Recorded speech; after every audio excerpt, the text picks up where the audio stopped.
Good morning. This is David Bennett, and this is Bitcoin And, a podcast where I try to find the edge effect between the worlds of Bitcoin, gaming, permaculture, podcasting, and education to gain a better understanding of all. Edge effect is a concept from ecology describing a greater diversity of life where the edges of two systems overlap.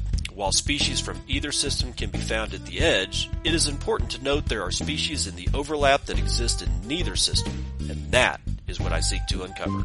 So join me in discovering the variety of things being created as Bitcoin rubs up against other systems.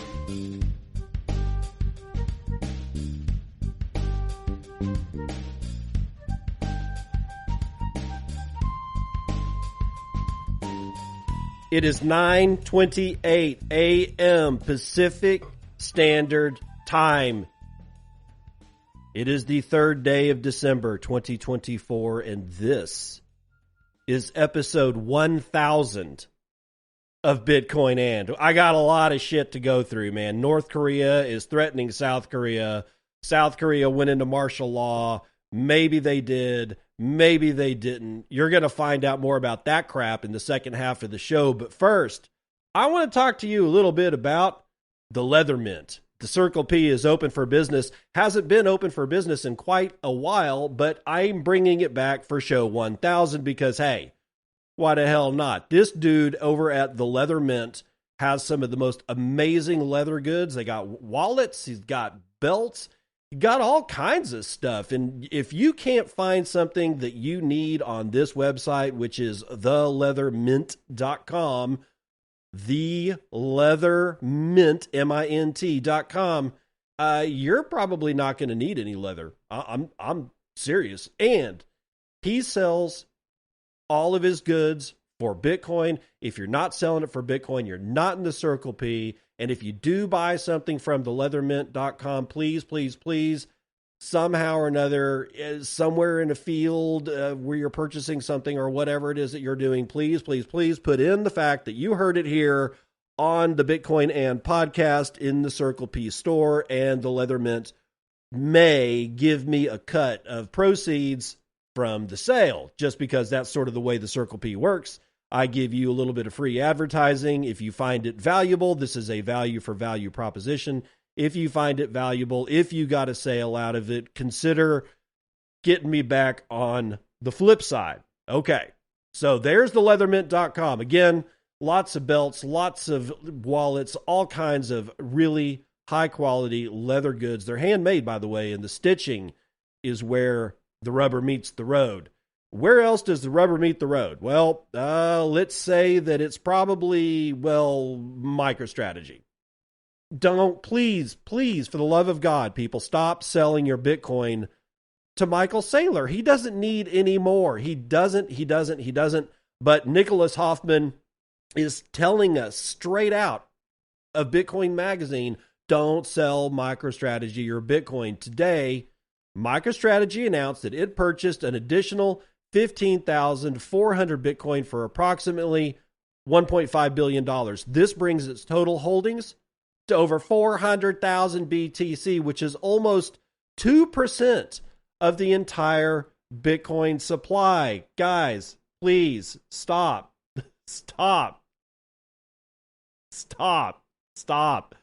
selling your Bitcoin to Michael Saylor. He doesn't need any more.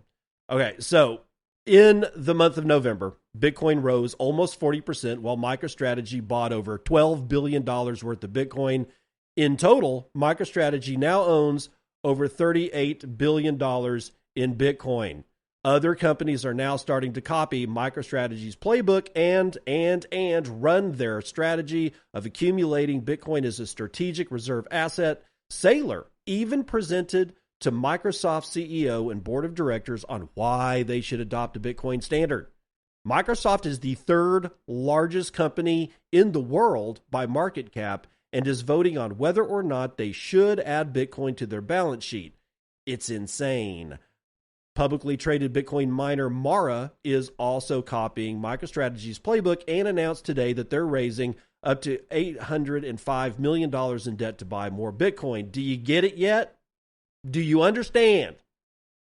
This is not going to stop anytime soon. We have officially entered a new era of Bitcoin accumulation that is being led by these large corporations.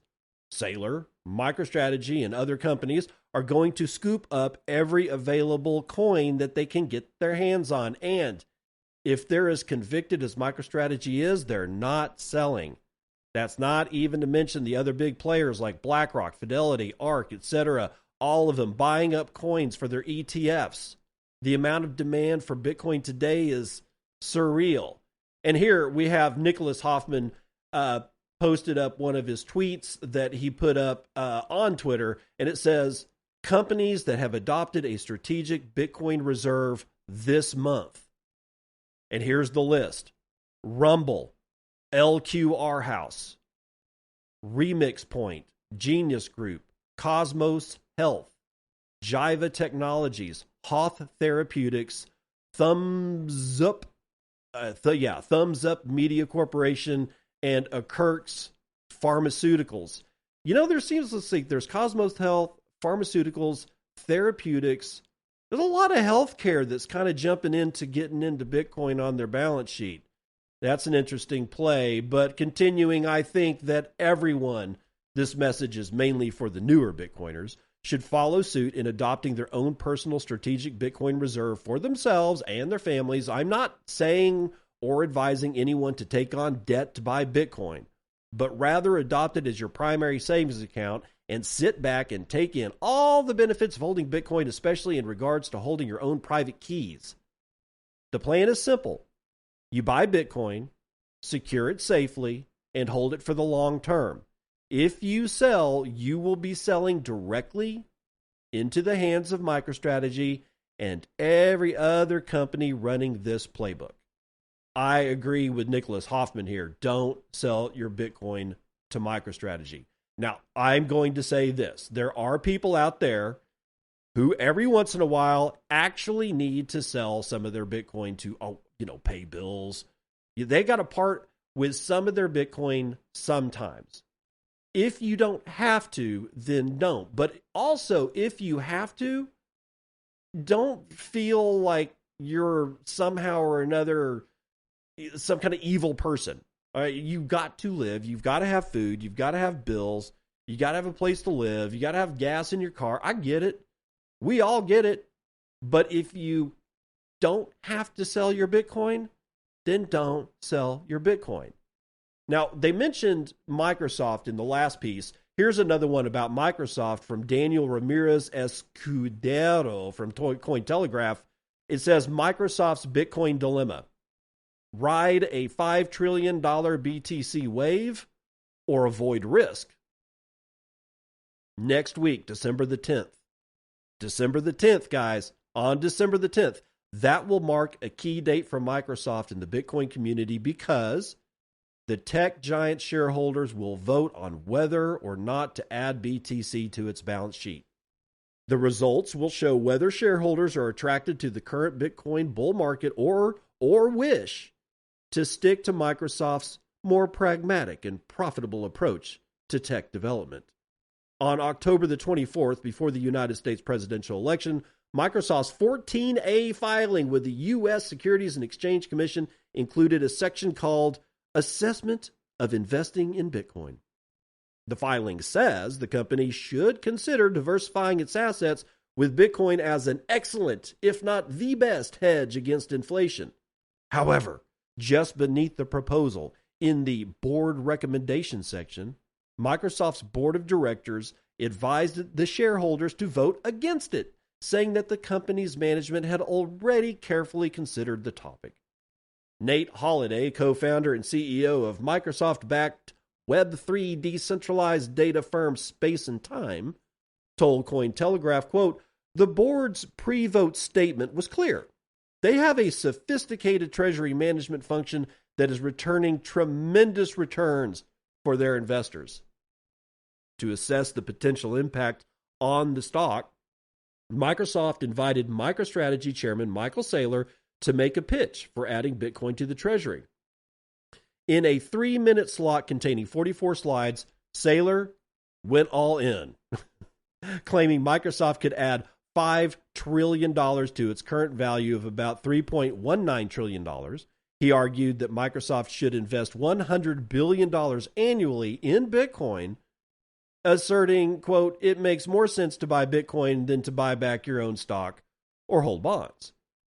Solo Ceesay, co-founder and CEO of decentralized social Web3 platform Galaxy, told Cointelegraph that Saylor may have had an effect on Microsoft shareholders as his, quote, relentless advocacy paved the way for BlackRock and the rest of orange-pilled Wall Street to push Bitcoin nearly past $100,000. However, Nick Cohen, CEO of fintech firm Valerium, told Cointelegraph that, quote, influencing Microsoft's board or shareholders would require more than just Saylor's endorsement. The decision will likely hinge on internal evaluations of risk, strategy alignment, and long-term vision rather than external lobbying, he said. While it's debatable whether Saylor's intervention will work, the shareholders' vote will be a massive event for adoption. Under Saylor's guidance, MicroStrategy became a Bitcoin proxy for market participants who wanted to gain exposure to the asset through a U.S. trading stock. However, founder and CEO of market maker Peanut Trade, Alex Momot, told Cointelegraph that Microsoft and MicroStrategy stocks are like apples and oranges. Quote, Microsoft enjoys consistent cash flow and revenue from product sales, while MicroStrategy largely relies on stock revaluation and virtual balance adjustments. Microsoft's business model centers on tangible products driving stock value through actual sales growth, whereas MicroStrategy operates more as a market hedge. Quote, Microsoft's scale, risk tolerance, and fiduciary responsibilities are far different from those of MicroStrategy, which, although originated as a software company, is now effectively a Bitcoin treasury company, said Cohen. I need to pause to say something about that. Cohen seems to think that MicroStrategy has like zero products and sales and or service. And this is not the case. While it's clear that MicroStrategy in no way, shape, form, or fashion matches anywhere close to what Microsoft sales does, it does not mean that they do not have products in the pipeline. It is my belief that those products and services are going to go away. But for right now, honestly, he's got products and services, so it's not like there's no revenue at all. And I just want to make that clear, because there are many companies out there that are going to start doing this that are entirely zombie companies. And they're, somehow or another, they're going to be able to get a hold of cash, and they're probably going to sell debt to do it, and their stock price is going to rise, and they really will have absolutely nothing to offer other than an instrumentation for people at retail to buy their stock to gain exposure to Bitcoin. That's it.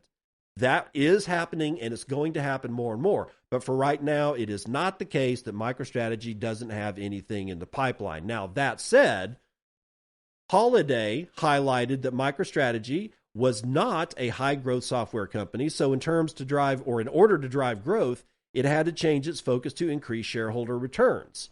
Yeah, this is the transition phase that you're watching right now with a company that actually does have revenue into something where they don't have products, services, software. That's going to happen, mark my words. Quote, in contrast, Microsoft has an incredibly healthy balance sheet. They have proven growth over decades and are well positioned for the future, powered by AI. Oh, yay, and data. Quote, if Microsoft were to make a significant Bitcoin investment, it could fundamentally alter how the market perceives the company, influence shareholder sentiment, and require a significant strategic pivot, said Momot. The decision on whether to adopt Bitcoin comes at a pivotal moment as Bitcoin adoption is becoming institutionalized and could be just months away from becoming a U.S. reserve asset. Microsoft shareholders must evaluate the pros and cons of adopting Bitcoin for the treasury.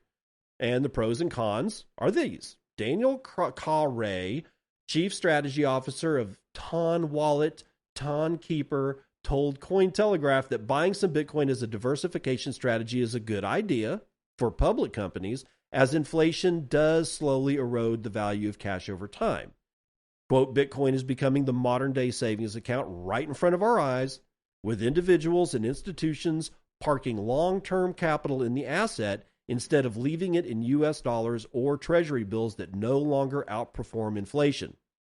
Inflation destroys the purchasing power of cash. To battle this decrease in value, MicroStrategy followed a model where it invested practically all of its cash into Bitcoin.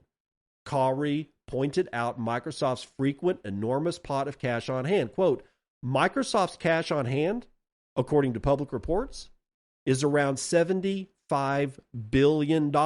So they certainly have the ability to convert some of that into Bitcoin if they wanted to, end quote. Microsoft has reported well over $100 billion in cash on hand in prior years. Currently, it hovers around $80 billion. Microsoft's decrease in cash reserves stems from significant tech investments and acquisitions, including a $68.7 billion purchase of video game developer Blizzard and the highly publicized $10 billion investment in ChatGPT. Quote, Microsoft's ability to invest is not the issue.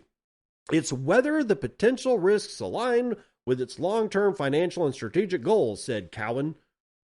Quote, holding Bitcoin ties up liquidity that could otherwise be allocated to strategic acquisitions, research and development, or other initiatives more closely aligned with Microsoft's core business objectives, said Cowen. Momot said that for Microsoft's board, embracing such a strategy would require a complete overhaul of its business operations. Oh, bullshit. No, it does not. Quote, he said, expecting major companies to pivot their models as MicroStrategy did is premature. It's unlikely that any large corporation will take such a step in the foreseeable future, as it would require a fundamental shift that doesn't align with their established objectives. What, making money? Not losing money? How is that not an objective of, I don't know, every corporation in business ever? However, the advantages of Bitcoin adoption are apparent. Cowen said that Bitcoin's finite supply makes it a compelling hedge against inflation. Holiday said, quote, Bitcoin should be a consideration for corporations as many will begin to consider digital assets to diversify their investments from a world of inflation and unsustainable spending and debt. Cowen said that Bitcoin could represent a unique tool for companies to hedge against fiat currencies. Quote, incorporating Bitcoin into its holdings could diversify Microsoft's assets, reducing dependency on fiat currencies and traditional financial investments, end quote. Furthermore, Cowen said such an investment could signal forward-thinking leadership, potentially attracting tech-savvy investors and customers who value decentralization and technological innovation. Observers noted that there are, of course, some cons that Microsoft may take into account. Cowen pointed out that Bitcoin's price volatility poses significant risk as the company prioritizes stability in financial reporting and treasury management. These price oscillations may be disliked by shareholders, as Microsoft has always been known as a more conservative tech company. Daniel Cowrie, Chief Strategy Officer of Ton Wallet, Ton Keeper, told Cointelegraph. And another disadvantage is that Bitcoin's evolving regulatory landscape could pose Microsoft compliance risks as well as potential liabilities. Microsoft's reputation is highly regarded as a solid and trustworthy tech company. Cowen said that Bitcoin's public perception also plays a role in the final decision-making, which may deter Microsoft's Bitcoin adoption.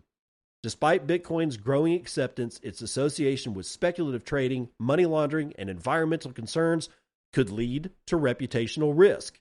Quote, Microsoft has certainly focused a lot on AI efforts, and therefore the board may consider a move such as this too aggressive for the company for the time being. Cowen said that the board may also prioritize allocating cash reserves to the core and growing business areas such as AI, cloud computing, and acquisitions, which provide more tangible synergies and clearer returns rather than to an asset with uncertain destinies. Quote, the long-term viability of Bitcoin as a store of value remains a subject of debate, potentially making it inconsistent with the company's financial principles, said Cowen.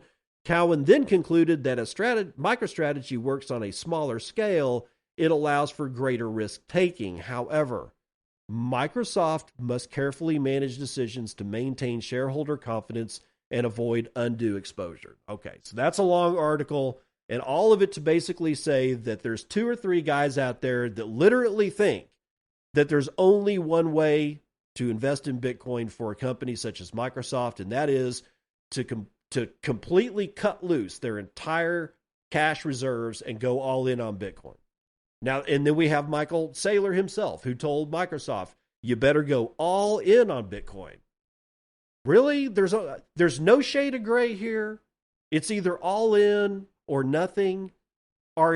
Is this the limit of our thinking nowadays? Is there, I don't know, no possible way that they could say, okay, we're not going to go all in, but we're also going to get off zero. Let's do a 2.5% play. And it would be like, the rest of we'd probably see a red spike to the downside as the bears say, see, they weren't really, they're really just kind of playing with you guys. I don't think that would be the case. I think we'd see a red candle, but I just don't think it would be the case that it would just be like they're not serious. 2.5% or even 1% of $80 billion is nothing to sneeze at. So I'm just saying, all I see is a bunch of people who literally only understand a binary description of investing in Bitcoin. You either invest nothing or you invest everything, and there is no in between. I call bullshit. I call absolute, complete bullshit on that. All right, so let's get away from that one. I want to get into this Coinbase, but first I want to look over at the live stream because, yes, I am streaming again for episode 1000 to zap.stream. And Kid Warp, as usual, like he's always been, every time I put up a live stream, Kid Warp, always there. Kid Warp, it's good to see you. Dark, it's good to see you too. Thank you for congratulating me on show 1000. I really do appreciate it. Let's see what Kid Warp has to say. Pump the leather mint on the Circle P. We got billions of cuck bucks we don't want to spend. They could just buy MSTR outright. Yeah, you're right, kid. They really could. Although, would they? I mean, they could, but given what these analysts, if that's what you want to call them, are saying, that wouldn't really align with their core business principles of making a really shitty operating system. Used to be good, but now I don't give 2 pennies for Windows. But they've got a lot of other products. I get it, but still, given what these analysts are saying, them buying Microsoft wouldn't align with their core values. So it's all bullshit, right? It's just I think this is just a bunch of people fronting some kind of, we're Microsoft and we don't have to do what the rest of the people are doing. I think they're already planning on buying Bitcoin. They're just going to do it on their own time, and they may not even buy it directly. Kid, they may just buy a shit ton of Microsoft or a MicroStrategy, a bunch of BlackRock, a bunch of Fidelity, and never actually have the private keys to their own actual Bitcoin. That's their problem. But we're just going to have to find out what they're going to do, and that will happen. We'll either get news of what happened directly on December the 10th, so 7 days from now, or we'll get it a couple of days after. Have no idea what the hell that's going to look like. So, all right, let's move on to this one. Coinbase. The only thing that I've seen out of Brian Armstrong that I can even potentially agree with is this, and I agree with him a lot. I know it's amazing. I can't believe I'm saying it, but Coinbase is cutting ties with any law firms hiring anti-crypto SEC officials. Vismaya V from Decrypt says Coinbase CEO Brian Armstrong has drawn a firm line in the sand, announcing that the crypto exchange has severed ties with law firms who employ former U.S. Securities and Exchange Commission officials who led what he described as a campaign to unlawfully kill the crypto industry. Quote, "We've let all of the law firms we work with know that if they hire anyone who committed these bad deeds, in the prior administration, well, soon to be prior administration, we will no longer be a client of theirs, Armstrong wrote on X on Monday. I am pausing to remind every single person within the sound of my voice that while I completely agree with Brian Armstrong, there's a little bit of, he's being a little hypocritical. Why? Because he signed his own name to the New York agreement that was going to, quote unquote, change Bitcoin forever, give us 4 megabyte blocks and do all kinds of other shit. And he is one of the people in that group. There's only been one that's ever apologized, and that's Bruce Fenton.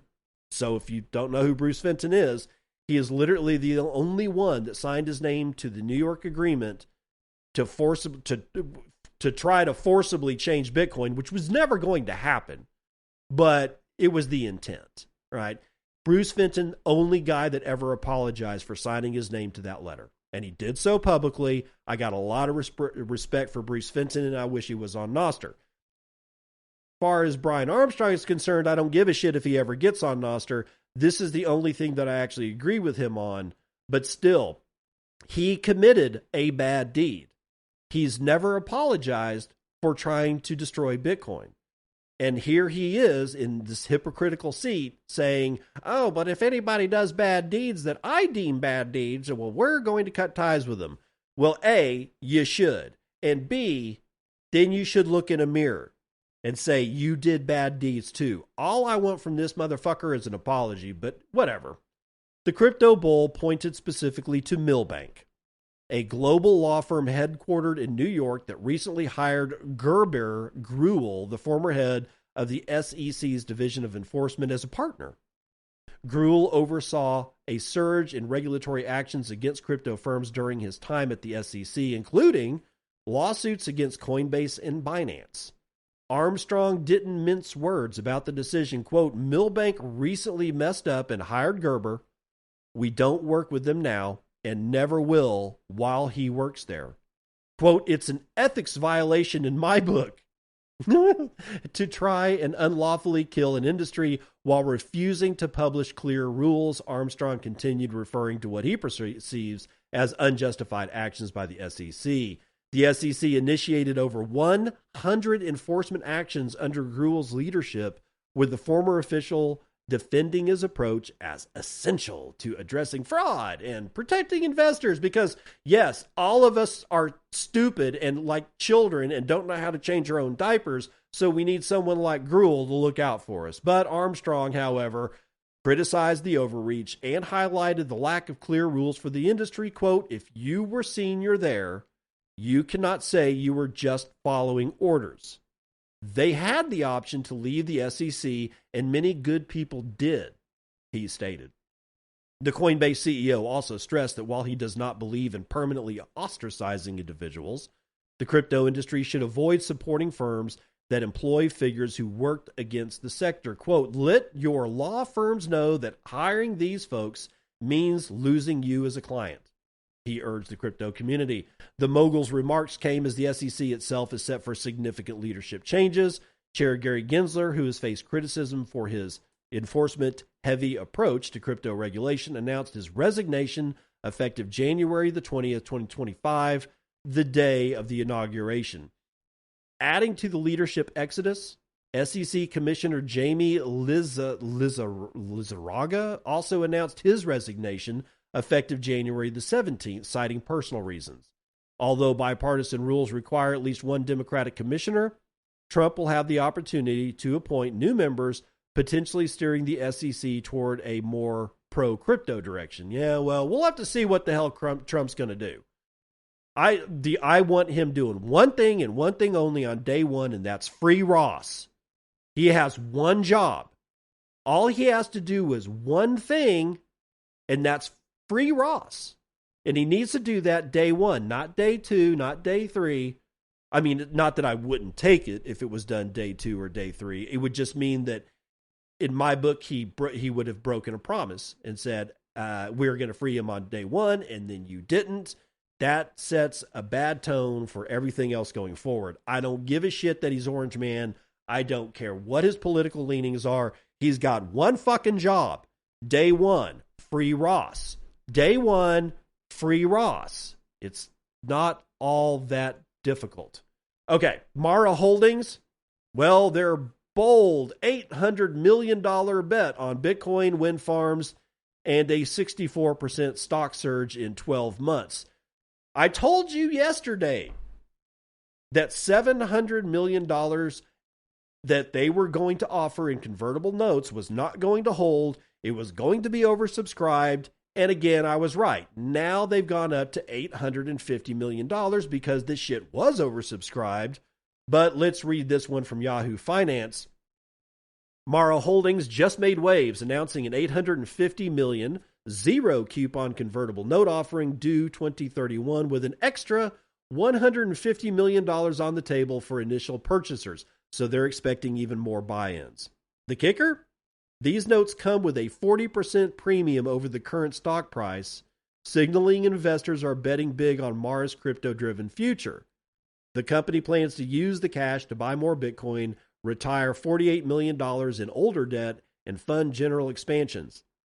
With Bitcoin doubling in value this year, this move aligns perfectly with Mara's aggressive growth strategy in the digital space. But Mara isn't stopping there. It's also diving headfirst into renewable energy with the purchase of a 114 megawatt wind farm in Texas. Interesting. The facility, which will power Mara's mining operations when the wind is blowing, that is, represents a sharp pivot from grid dependence. CEO Fred Thiel summed it up best. We can move the market to where the electrons are. This shift is part of a broader response to an energy landscape dominated by AI giants paying top dollar for grid capacity, forcing Bitcoin miners to get creative. Thiel also hinted at an appetite for more wind farm deals down the road. These moves put Mara squarely at the intersection of crypto and sustainability, two megatrends reshaping the future. The wind farm play helps cut costs while reinforcing Mara's commitment to greener operations. Bullshit. Bullshit. Excuse me. Clear my throat there. And the $850 million share raise secures the capital needed to expand the Bitcoin war chest. Shares are already up over 64% in the past 12 months, and if Mara executes this well, this combination of bold finance and renewable energy could be the secret sauce to dominate both markets. Investors, take note. Okay. So, look, Mara doesn't give a shit about sustainability, but I'll tell you what they do give a shit about: electron flow, and they don't care where they get it. Just a reminder, Mara Digital will blacklist your Bitcoin wallet address if people like FinCEN or those fat-ass bitches over there in Europe to get their panties in a wad. Yes, so I'm not a fan of Mara Digital, but I have nothing to say about whether or not Mara Digital actually exists. They're going to exist, and they're going to do shit like this, which in my opinion is actually a good move. There are so many windmills out in West Texas, and when the wind's blowing, a lot of them are shut down. And the reason is they got nowhere to send their electrons because the wind only blows during the day, ladies and gentlemen. It doesn't really blow at night.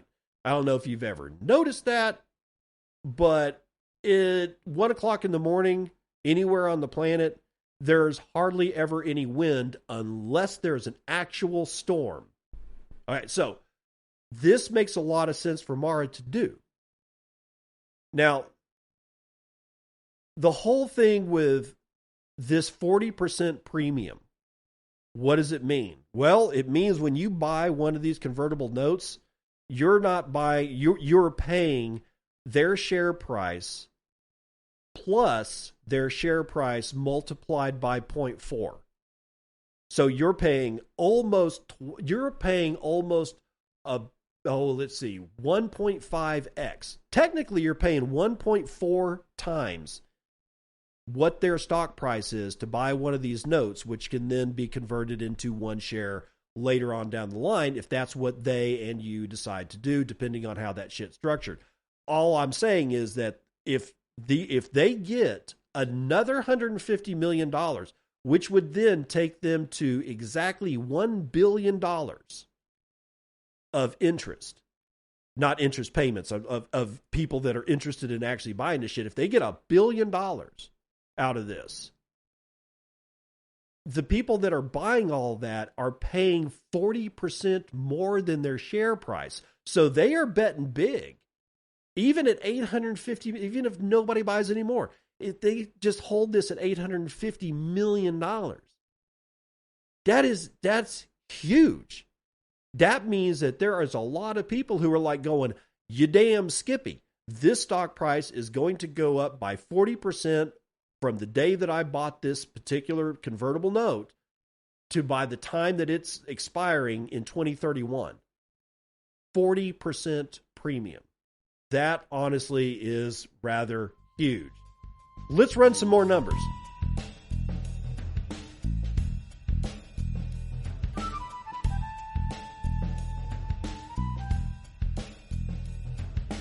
CNBC, futures and commodities. I got oil. Guess what? It's up. Why? North Korea, South Korea bullshit on the line. West Texas Intermediate is up 2 3/4 point to 69.98. Brent North Sea is up 2.5 points to 73.62. Natural gas doing what it does. It's going down at 4.6% to the downside, and gasoline is up 2 1/4, back up to $1.96 a gallon. Gold is up almost a half. Silver is up 2 points. Platinum is up almost a full point. And copper is up 1.73%, while palladium is taking a dive today, 0.57% to the downside. Ag is looking pretty red today, at least futures-wise. Cocoa looks to be the biggest loser today, 3.19% to the downside. Biggest winner going to be sugar, 1 1/3 to the upside. I got live cattle up 0.84%. Lean hogs down 1/3. Feeder cattle are up 1.4%. The Dow and the S&P are both generally moving straight sideways, a little dippy, but I mean, we're talking fractions here, man. So I'm not even going to read it. The NASDAQ is also moving sideways. It's a little bit in the green, but not much. The S&P Mini is the only real solid number. It's down 1/4 point. Bitcoin, $95,740. That is a $1.89 trillion market cap. You can get 36.2 ounces of the shiny metal rock with your one Bitcoin, of which there are 19,790,724.15 of, and fees have dropped again. Back down to 1/10 of one Bitcoin on average on a per block basis. There are just over 100 blocks carrying 267,000 unconfirmed transactions waiting to clear at high priority rates of 9 Satoshis per VByte, so we're back down into the single digits. Low priority is going to get you in at 8. Hash rate on a 1 week moving average is at 727.8 exahashes per second. I do believe that we just had a difficulty adjustment either yesterday or slightly the day before. We are estimated to go up another 4.15% in difficulty in about 12 days. Let me go back here. I want to look at something. We're averaging blocks every 9.2 minutes, just so you know. And it'd be a good, if you're going to do some consolidation, this may be the time that you want to consider to do it. Oh, I don't want that one. Let's do this. From Sell the News again, that was the last triple-digit episode of Bitcoin and also the last palindrome episode of the triple-digit era. So from Sell the News again, which is yesterday's episode, we've got Letter 6173, who tried very hard to send me 100,000 Satoshis, ladies and gentlemen, 100,000 Satoshis. It didn't work, so he said, well, the first boost didn't work, and he gave me 50,000 sats, and that did go through, and then he came back with Letter 6173 with 48,000 more sats in a third attempt. Thank you, Letter 6173. I cannot tell you how much I appreciate this. It's kind of makes me a little misty-eyed there sometimes. Mr. Stat Sacker with 5,000 says nothing. User 11556842 with 4242 says, what's the significance of my boost? 4242 is 2121 multiplied by 2. So I can only assume that you might be talking about something to do with the 2121 Michael Saylor plan, and 42 being doubled up of 21. That's about all I got for you there, pal. Mutum 8 with 1,000 says 1,000 sats for 1,000 episodes. When sats reach parity with USD, you'll thank me. Yeah, that's what I'm saying, bro. Until then, thank you, sir. Keep up the awesome work, or the awesome value, he says. Oh, well, no, thank you, sir. FOMO Chronic with 1,001 sats says nothing. And he literally writes that. Says nothing. BitGus with 1,000 says Boost. And who we got here? God's Death with 537 says, thank you, sir. How the F did I miss that pleb chain? I'll have time today to catch it. He's referring to pleb chain episode. I believe it was 89. I think it was 89 that I was on pleb chain radio with Avi Burra and QW. We were talking about Bitcoin, podcasting on a Bitcoin podcast. And we also talked about Bitcoin. Mr. Sat Stacker with 500. Pies to Pleb with 333 says, thank you, sir. No, thank you. Bags of Sats 21 with 420 says, thanks and congrats. Rahab 1 says, please support me. Thanks. No, dude, you didn't even give me a sat, but I'll give you, I'll give you a little heart there. All right. That's going to do it for the weather report.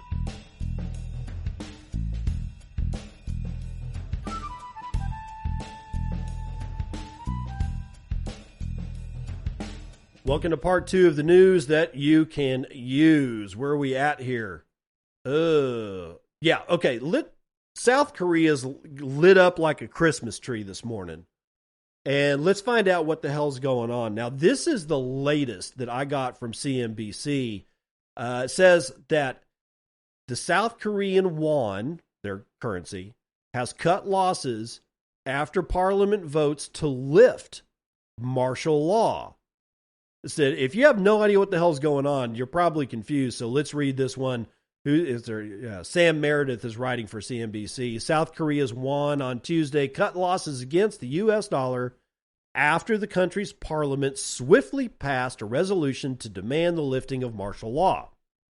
The vote comes less than 3 hours after President Yoon Suk-yeol declared emergency martial law, which prompted the country's won to notch a fresh 2-year low against the U.S. dollar. The greenback was last seen 1.2% higher against the won, having traded up as much as 2.7% earlier in the day. South Korea's Yoon has accused opposition lawmakers of controlling the parliament and throwing the country into a political crisis.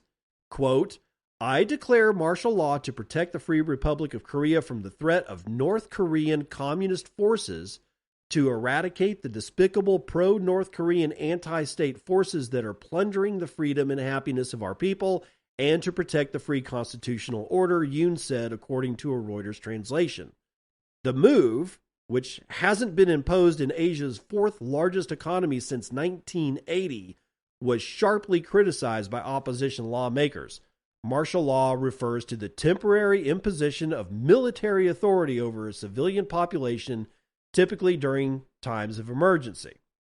Yoon's Conservative People Power Party has been deadlocked in negotiations with the liberal opposition Democratic Party over the 2025 budget bill. The 63-year-old assumed office in May of 2022, shortly after winning the presidential election by the narrowest margin in the country's history. Oh, yes, this is probably just fine.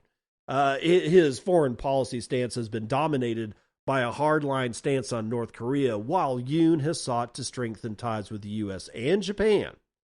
South Korea's Yonhap news agency reported that scores of people had gathered in front of the country's National Assembly in the early hours of the morning.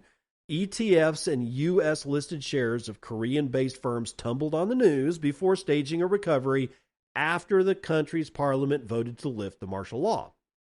The MSCI South Korea ETF was last seen trading off by 2.7% after falling as much as 6.5% earlier in the session. And then there's some other stuff about it, or other financial stuff. But let's move to this one.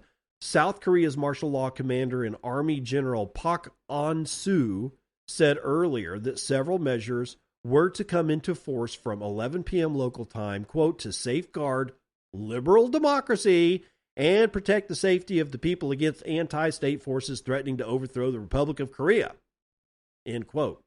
Park said all political activities and any act that denies or seeks to overthrow the liberal democratic system would be prohibited. Okay.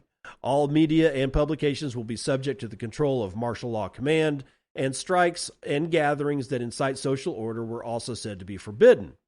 Park said medical professionals or media professionals would need to return to work within 48 hours, and measures would be implemented to minimize inconvenience for ordinary citizens, except for anti-state forces and those attempting to overthrow the system. Ladies and gentlemen, it sounds like South Korea is in a very dangerous situation with this president.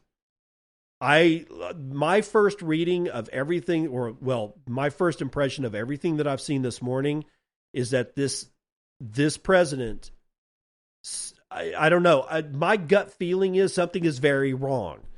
That there's really not any kind of, more or less antagonism from their neighbors to the north, which would be North Korea. They've lived with those guys next door to those guys for a long, long time. All right. They've never marched a troop over the border. It sounds to me that this guy is accusing members of his own parliament for being North Korean agents or somehow or another, sympathetic to the situation of not the situation, but North Korean kind of thinking. Well, he's been infiltrated is what, and honestly, it really feels like this guy is falling into paranoia. And this is not a good situation for South Korea. South Korea is not something to sneeze at. It's the fourth largest Asian economy. And in fact, if you get right down to it, I think it's one of the 10th largest economies in the world. South Korea has been a marvel of democracy, if that's what you want to call their brand of democracy. But I mean, they've got wonderful cities. They've got huge manufacturing. Dude, they've been sailing for decades without problems. And all of a sudden, this guy gets in by the narrowest margin victory in the history of South Korea.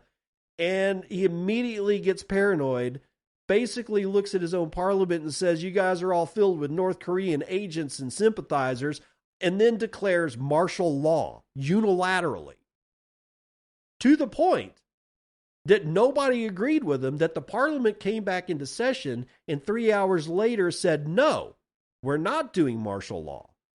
So to all my brothers and sisters out there in South Korea, I'm sorry that you're having to go through this. I'm sure you're confused. Because down here at the very bottom, let's see, this martial law commander and army general was saying that they were going to still do all this stuff. So I'm not sure how much of the word of parliament has gotten to the people and all the commanders of all the military. I don't know what the hell's going on.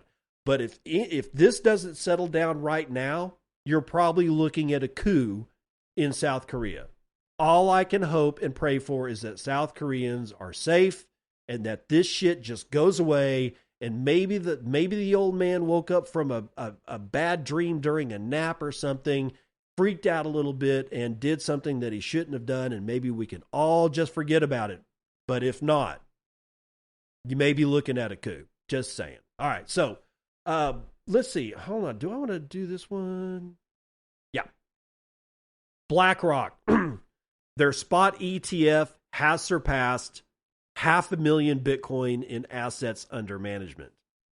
All right, so what are we looking at? We're looking at MicroStrategy with just over 400,000, and now BlackRock's got 500,000. That's right at 900,000 Bitcoin, which is almost 10%. No, 1/21st, 1/21 of the supply of Bitcoin held by these two companies right now. And yet we're still not seeing price movements to the upside. only to the downside. My question is why, but I can't answer that, so let's go on. The iBit spot Bitcoin exchange traded fund crossed 500,000 Bitcoin, or $48 billion in assets under management on Monday. The ETF had already accumulated 496,854 as of November 29th, according to the latest fund disclosures. iBit's $338.3 million worth of net inflows yesterday was just enough to tip it over the milestone, reaching 500,000 BTC, according to K33 data, 2.38% of Bitcoin's total 21 million supplied. If you do the math, maybe that means that Michael Saylor's dealing with 2%. So 4.5%. Maybe, well, let's say 4.5% of all the Bitcoin that's ever been mined or ever will be mined is already held by two entities. Is that good or bad, Dave? I don't know. I honestly don't know, man. I got a bad feeling about it, but not enough to make me want to light myself on fire after pouring a can of gas on me. All right, so I'm just saying, if Microsoft steps into this game, you're going to see a whole bunch of dominoes fall. So what's the date we're looking at? December the 10th of this year, somewhere around that time, either on that day or a couple of days after, we will know what Microsoft intends to do. If they allocate any amount of their actual liquid capital to Bitcoin, you're going to see dominoes fall over. We're already seeing all manner of companies get into this. Stack your sats while ye may. Right? Okay. Because otherwise people like Switzerland are going to get into this shit too, bro. Because the Canton of Bern is evaluating Bitcoin mining, but they're doing it for power grid stability. So there you go. The Parliament, oh, by the way, this is from Atlas 21, and there is no author line here. The Parliament approves a feasibility study on mining despite opposition from the Executive Council. So there's some infighting in the Canton of Bern, who has approved, with 85 votes in favor of and 46 against, the launch of an in-depth study on Bitcoin mining. The initiative, led by the Bitcoin Parliamentary Group comprising 23 cross-party members, could mark a turning point despite resistance from the cantonal executive. The study will focus on three key aspects: identifying surplus energy sources in the canton, potential collaborations with other Swiss miners, and the impact of mining on power grid stability. The reference model is Texas, where integrating mining into energy policies has already shown promising results, according to the proposal. Creating a favorable environment for Bitcoin-related companies could give Bern a competitive edge over other regions aspiring to become innovation hubs for digital assets. Quote, Bitcoin mining companies bring investments, they create jobs, and help many parts of the world develop renewable energy sources. For several years now, Bitcoin mining has been one of the greenest industries in the world, end quote. Through a post on Twitter, parliamentarian Samuel Coleman commented, quote, even though the debate was heavily influenced by classic FUD arguments and missed the point, the proposal ultimately found a clear majority. The result is an expression of the fact that the narrative on Bitcoin is changing, end quote.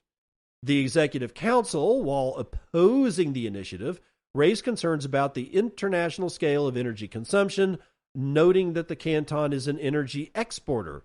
It also highlighted the growing energy demand from traditional data centers. Well, maybe you shouldn't be exporting the energy. Maybe you should be buying Bitcoin with it and putting it into a strategic Bitcoin reserve for the citizenry of Switzerland. I'm just thinking out loud there. Whatever. I do want to... Okay, look. I got two quotes here. Now, this may be cherry picking by the guys over at Atlas 21, but both of them are basically saying that the narrative on Bitcoin is changing. And this other one is basically, saying, hey, it's one of the greenest industries in the world, Bitcoin mining is. We should embrace it as a bunch of Swiss people. The narrative is changing. Greenpeace USA, when was the last time you heard about any of those idiots running around saying anything? When was the last time you saw the skull with the nuclear energy helmet on that was like belching out some kind of smoke? Remember the skull? They hired that artist to do that skull, that sculpture or whatever, the skull, we're all going to die. None of this shit's working anymore. It's not working. We won. We're winning everything. Every single thing. They called us toxic maximalists. We took it upon ourselves and said, you damn Skippy, Bitcoin maximalism is the way to go. We won that one. Bitcoin mining is going to destroy the world, and they had every environmental group gnashing their frickin' teeth about it. And nobody even remembers who they were. We were winning that one. Power grid, you're consuming way too much power. No, we're stabilizing energy grids. Around the world, everywhere we go, we're actually doing the thing that we said we were going to be doing 5 years ago. And it's working. And we're winning that one too. There's too much winning going on. Maybe we shouldn't win as much.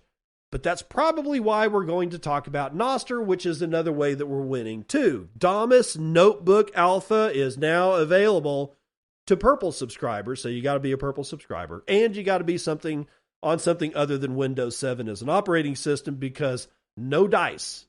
I got an error when I tried to get to it. So if you don't know what NoteDeck is, it is a native multi-platform client for Nostr. And it was released by Cesarin? I cannot pronounce his last name. William, if you're listening to this, I'm sorry that I'm butchering your last name, but JB55, the guy that created Damus that we all know and love on iOS. If you're using iOS and you're using Damus, I mean, it was like the only iOS client for the longest time. And it's what I use on my phone. So let's see if there's anything here about the NoteDeck.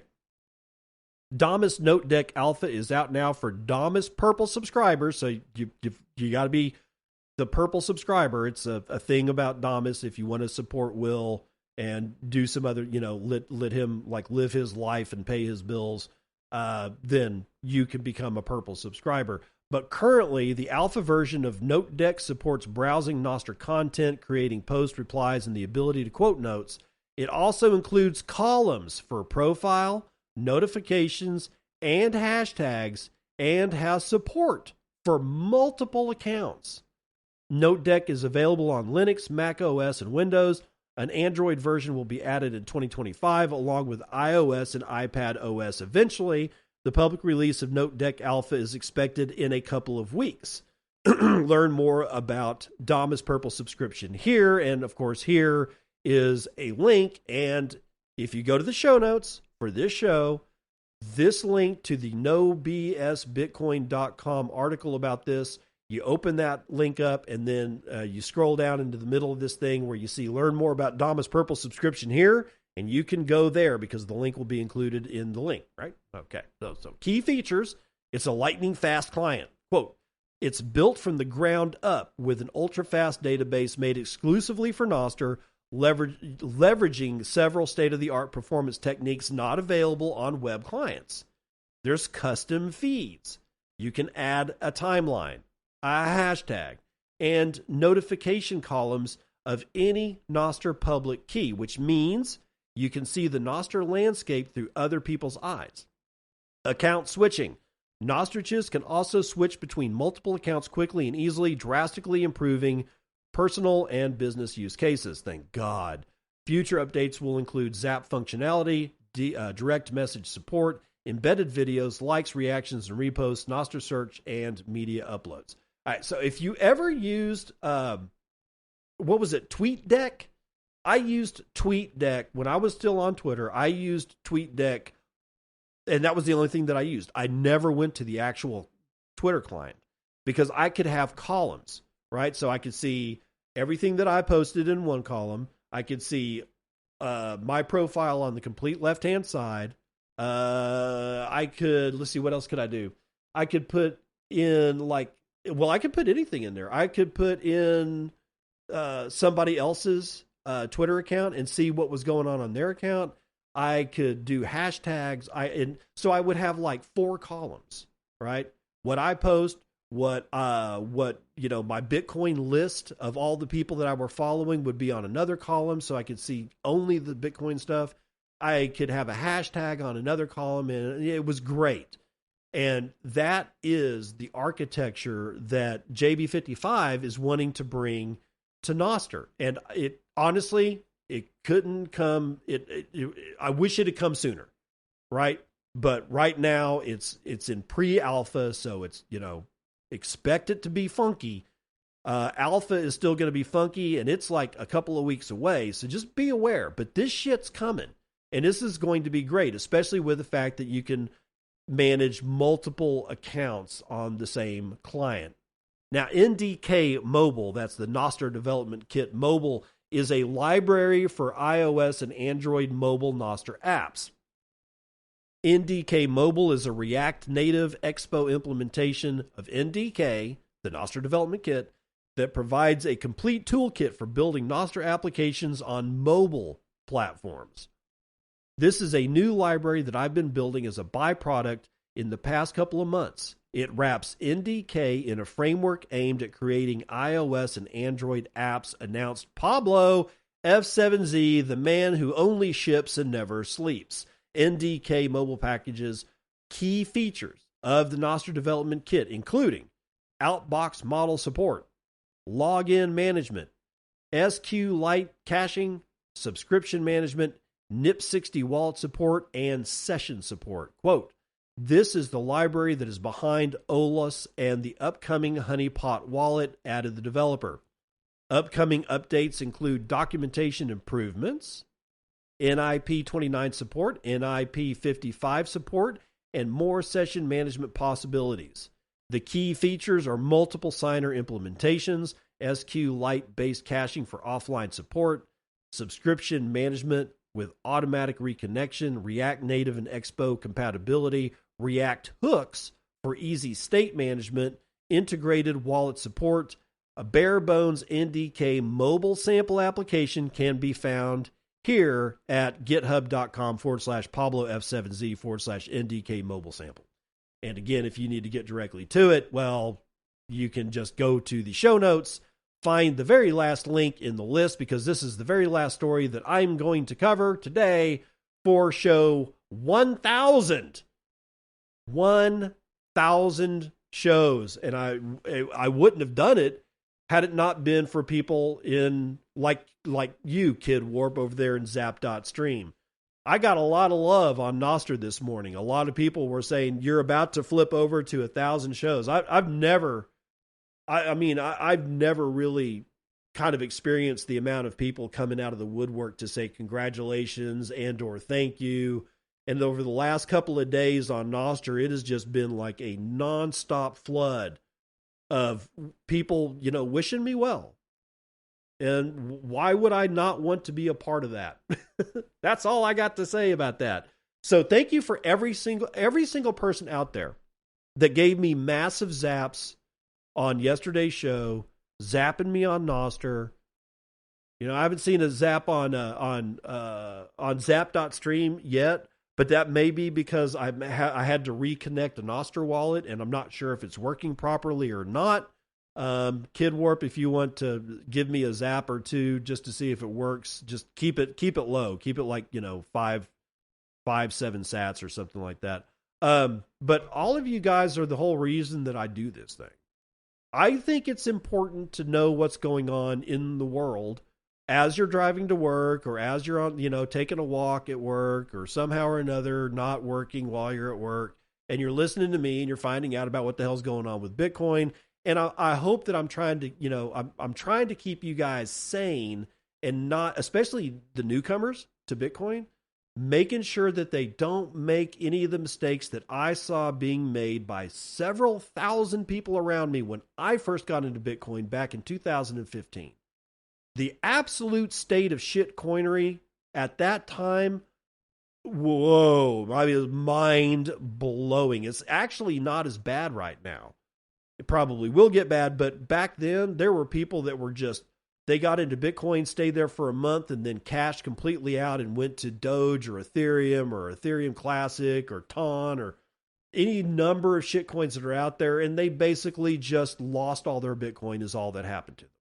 And I'm hoping that I can keep people like, just, you really need to actually look at what's going on with this other shit. You know, if you want to waste your time looking at their white papers and you know, going through their technology to see if it actually works, or you can spend your time doing that, or you can just listen to me. Trust me, it's Bitcoin only. Stack your sats, hold your sats, and I will see you on the other side. This has been Bitcoin and I'm your host, David Bennett. I hope you enjoyed today's episode and hope to see you again real soon. Have a great day.